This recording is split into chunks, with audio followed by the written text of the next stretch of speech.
সাংবাদিক। জি। তো আপনি অনেকগুলা ভোট কেন্দ্র করছেন। তো আপনি ভোট কেন্দ্রের পরিবেশ কিরকম দেখছেন? জাল ভোট হচ্ছে বা অনিয়ম হচ্ছে কি?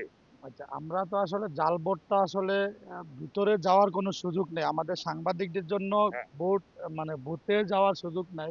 হ্যাঁ, আমরা সব বাহিরের পরিবেশটা হ্যাঁ, দেখছি। বাইরের পরিবেশে আমরা যতটুকু দেখতে পারছি বা বুঝতে পারছি, হ্যাঁ। আসলে ঐরকম কোনো জাল ভোট বা ওই কোনো জোর-জবরদস্তি এরকম কোনো এই পর্যন্ত আমরা পাই নাই।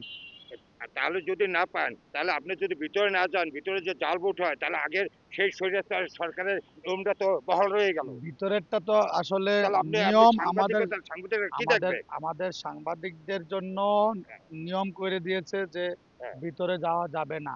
এখন যদি ভিতরে না যেতে পারেন, ভিতরে যদি জাল ভোট হয়, তাহলে আপনি কিভাবে বুঝবেন? এটাই তো আমরা বা আমরা এটাই হলো আমরা বাস্তবতা যে হ্যাঁ, আমরা সাংবাদিকদের জন্য হ্যাঁ, বা কোনো আইনে হ্যাঁ। বাধা আছে এটা তারা আসলে দেখায় আরকি যে এখন এটা আইনে বাধা। সাংবাদিক বা পর্যবেক্ষক যদি ভিতরে না যাইতে দেয়, তাহলে সেই পুরান বোতলে নতুন মদ। আমি তো মনে করি ওইটাই। হ্যাঁ? আমি এটাই। মনে করি তাহলে তো ওইটাই। আগের আগের পুরান জি বোতলে নতুন মদ ধন্যবাদ। হয়ে গেছে। জি ধন্যবাদ।